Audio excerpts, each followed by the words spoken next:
Hi, this is the Hot Coffee Investor. I figured I'd do a is it 7 months? About 7 month overview or ownership review of this car, the GR Corolla. Oh my God, that is fuzzy. Hold on. There we go. The GR Corolla that I purchased. I did purchase the car in November of 2023 at MSRP when you couldn't really get one at MSRP. It was a long, hard fought battle on the car, but ended up persevering on it. I have really grown quite attached to it. It reminds me a lot of my old STI that I used to track at Sebring International Raceway. I actually prefer the steering wheel on it to the STI and the way the steering feels on it. It's got great turn-in. It is a core. It does not have the limited slips. I don't really mind that. I plan on adding limited slips to it. Probably better ones. I'm actually looking at the Cuscos. So I wanted to do a ownership with the car, and I figured we'd go ahead and do that. So I currently have put 3,237 miles on the car during my ownership time with the car. They've all been fabulous. I haven't had any issues with the car. Granted, once again, 3,237 miles. Not much could really go wrong, but I've heard of people losing their clutches in less time than that. I haven't had any issues with my clutch. I did have a lot of clutch smell. I have a very steep driveway. It's nearly like this. So when I first got the car, I used to smell a lot of clutch when I'd park it going up my driveway. After about 1,200 miles, that smell no longer exists. I haven't had any clutch slip, although I've never launched the car, so, you know, there's that. I have had quite a bit of fun with it. And I haven't had any clutch issues. I know that's been an issue people have been dealing with the 2023s. Another issue people have been having with the 2023s is the front grille actually dislocating from the bumper. I haven't had that issue yet, although I haven't tracked it. I plan on tracking it, but I haven't had that issue like other people have. What else? I've been averaging about 22.8 miles per gallon city, which seems about right, you know, with some spirited driving. You know, you want to hear the turbo noises every once in a while. And obviously the car sounds much better on throttle than cruising around. It has a totally different exhaust note on throttle versus cruising speed, or what's it called? Or, you know, just accelerating up through the gears. You know, the on throttle almost sounds like a baby 5-cylinder, which is quite intoxicating. I always like those odd cylinder engines for some reason, inline engines. They always sound really good. I had a 5-cylinder at one point that sounds very similar to this. This one's not as throaty as that, but it's also missing 2 cylinders and quite a lot of literage. But for a 1.6 liter engine, it's been doing great. Miles per gallon, I'm averaging about 260 something miles a tank. You know, it's up and down. I don't do much highway driving. I don't drive very much at all because I'm usually at home trading. I don't really have to drive to work. Oh, you know, got a little light on there for me just sitting in the car. I haven't had it, I'd say the most annoying issue I have with the car isn't even mechanical related, which is kind of strange to say. It's sound system related. It's actually, I have an Android phone, And when I run iHeartRadio or YouTube, or I'm trying to play music through Spotify, one of those three is always music related, I can't adjust the volume. Wasn't a problem with my Prius Prime that I had, similar system in the car. Wasn't a problem with the Lexus, also similar system. For some reason, it's a problem specifically with this car, and it hasn't gotten any better yet, even with software updates. Which there have been none. I've always checked every month to see if there's a software update for it, and there's just nothing. It's a really dumb problem to have, that you can't adjust the volume level in the car for the music.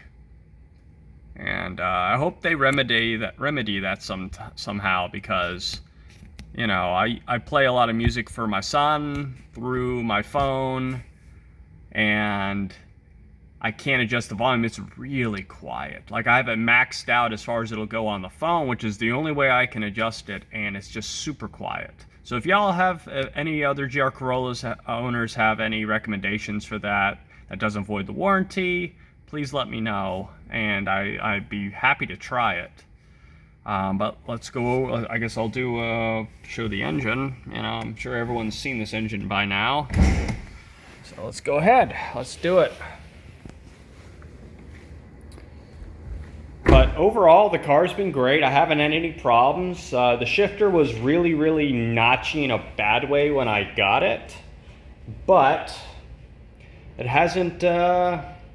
It really calmed down a lot. It's actually a really good feeling shifter overall. I wish it was a little smoother like my Type R was. Sorry, I'm trying to search for the switch. There it is. This is the motor.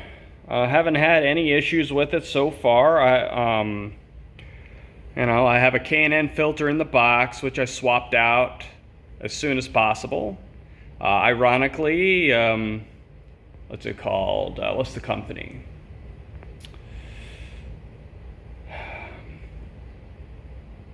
Advanced Auto Parts. Had the wrong part number listed, but they did have the filter in stock when I bought it. But they had the wrong one listed as the right part, so just keep that in mind. It's a little 1.6 liter 3-cylinder with the turbo. High compression, high boost, a little snorkel that does pretty much nothing. Air intake temps are a known issue because of the butterfly flap that opens up on throttle. Sorry, the car's a little dirty, but I don't really care. It's ceramic coated, so it'll be fine once I wash it. I haven't washed it in about 6 months, but it's mostly garage kept, so it's actually pretty clean considering.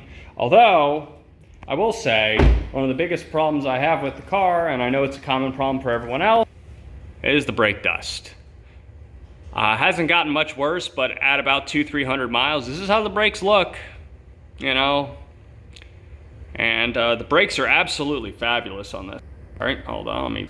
The brakes are absolutely fabulous on the car.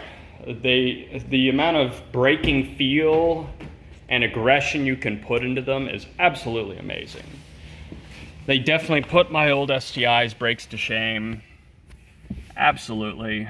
I can't say enough good things about the brakes. But it puts out more brake dust than the old. I had an 06 STI back in 2008 or 9 through like 2010 or something like that. Through 2010, maybe even 11. It was an absolutely fabulous car, but there were things I didn't like about it. And I think when I sold the car, I had like 92,000 miles on it. Never had a problem with it. I tracked the heck out of that thing. Tracked the heck out of it. And I never had a problem. Ever. Even with the top mount intercooler, I never had a problem with it at Sebring. And it gets hot at Sebring International Raceway. One of the things I was talking about that I really like is the steering wheel. Most steering wheels nowadays, even on my STI, are just way too thick. They don't need to be that thick.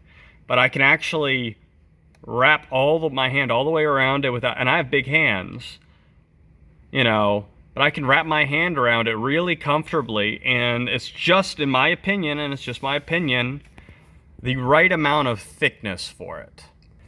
You know, I like a thinner steering wheel, but not too thin for a sports car. I just feel like it gives the right feel. It doesn't need to be super thick.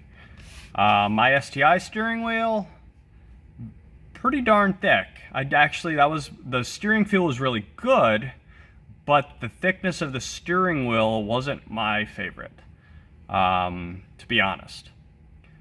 Currently, these cars are depreciating a little bit, but not much. I think I've only lost in value in the last 7 months a reasonable amount. I think it's about $4,000 in value based off of what I've looked at, what if I were to sell the car is.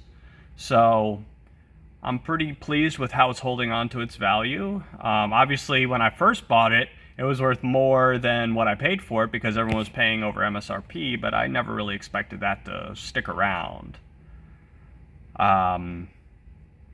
I should be doing the next oil change at 5,000 miles. I'm going to rotate the tires at the same time. I'm not going to take it to the dealership to have it done. I haven't had good luck with the dealership that I bought the car from. I have had good luck buying from them. But as far as their service department, I'm not going to name the dealership, but the last car I had them service, they backed it into the one tree in the parking lot. It was the Prius Prime that I had, and they cracked the carbon fiber rear trunk. You know, so I don't really like the service department. I'm just going to take it to a local shop.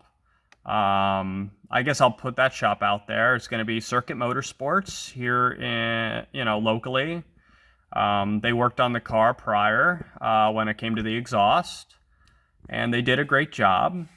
They were a little on the pricey side, but overall I liked the car. And the work that they did after they did it. And they took their time doing it, but they did bill a little much for the work that was done, hours-wise. It really only took them 45 minutes, but they billed me for like 3 hours. And I was expecting them, when they gave me the quote for 3 hours, that they would adjust it when they were done, and they didn't. But I'm sure that was a one-time thing to just see if I was serious, because I've only heard good things about Circuit Motorsports, and I've known the owner and operator of Circuit Motorsports since 2008, and he's a good guy, so I'm not going to say anything negative about them, because I like what they do, and I like that he's doing well, and I support local business. So I do like the work that they do. I'm going to have them continue working on the car and doing the service as well. And they're also, interestingly, they're an HKS distributor and dealer. So I think they're a distributor. I know they're a dealer. I think they're a distributor too. I may be wrong on that. So Tristan, if you're watching this, please correct me. But if that's the case, then that means I can get all the HKS parts, including the long blocks, if I decide to go crazy with this thing from HKS. So if that happens, and it turns out that's the case, then we'll see what this thing can do eventually. But overall, I really like the car. I will show an aspect, because my son does sit in a car seat in the back.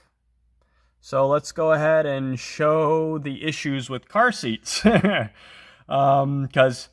it's bad, man, but my son does okay, but, that's because he can step into the car himself, but when he was younger, this wouldn't have been okay. So let's go ahead and deal with that. I'm going to show that part of the car, because anyone with people with kids and car seats, this is the problem, and let's go ahead and do this, okay? Sorry for putting my hand constantly in the way of the camera. I'm doing my best here. Okay, so this is the rear door that my son goes in and out of. That's all the way open. So this is how much room you have. Less than a foot for them to squeeze their way in. That is the biggest problem with this car, is getting into the back. Because just look at that. That's just unacceptable. It could easily, if you look, it could easily open wider. And the hinges just don't do it. They just don't do it. But once you're in, granted I have the seat pretty far forward, okay? I guess I'll show you the front seat so you can see how far forward I have it. My son's very tall for being 4 years old, but the seat is pretty darn far forward. It's a good 4 inches further forward than the driver's seat. So if you're looking for a child-friendly car that, that needs a car seat, may not necessarily be the easiest car to get them in and out of. And he can get in, he's still at 4 years of age and about 4.2 feet tall. He's a tall kid. Incapable of getting out of the back by himself without me picking him up. And he's like 45 to 50 pounds. He goes up and down in weight constantly. So if you have kids, this may not be the car for you unless they're older, because that is not, it's not a lot of room. And here's my hand, and it is nearly taking up 2/3 of the space, And then the other issue that the car has, so let's open the trunk, is my other complaint, is trunk space. It is very narrow and very shallow.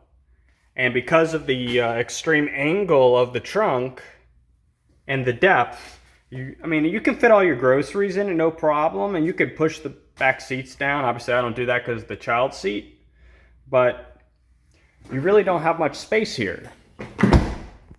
So all in all, I'd say from a driver's standpoint on the car, I love the car. I love the way it sounds. I love the way it drives. I like the shifter. I absolutely love the brakes and steering. The auto rev matching works really well on it. Way better than my old FK8 Type R. I know I'll get some flack for that, but I had an FK8 Type R and I like this car better. I just do. Now the FK8 Type R, I got almost 30 miles per gallon in that thing, which is way better than this. But the FK8 Type R doesn't look good. It looks like excuse my language, a freaking Gundam. It does not look good at all. So I really like the way this car sits. I like the way it, Jeez, come on, there we go, focus. I really like the way the car is and looks. Obviously, I don't have the circuit hood. I don't mind it at all, to be honest. The car's fabulous. I like the stance of it. I like that it's higher up. You have so much ground clearance on this car in a good way. I can get in and out of everything without scraping the front. It's great. So I hope this has been a decent review. I might do another one. I haven't had any problems and nothing's really gone wrong with the car. A lot of the gripes that I had when it was under braking went away. And if y'all have any questions about anything specific about the car, please let me know and I can go over it. But overall, from what I've been seeing and my experience, the cost of ownership is going to be low on this car. Even servicing it, it needs like transmission and diff flushes constantly. It doesn't use much fluid, so it's not going to be that expensive, and for me, it's not going to be with how much I drive. It's not going to be very constant. So all in all, the car's great, and I recommend buying it if you enjoy this kind of car. It's not fast, it's fun. And to me, fun's more important. I've had fast cars. So all in all, if you like this kind of car, go out and buy it. You're not going to be disappointed. As long as you're not trying to make big power, you're not going to be disappointed. I promise. It's such a great car. And I'll see you on the next one. Y'all take care.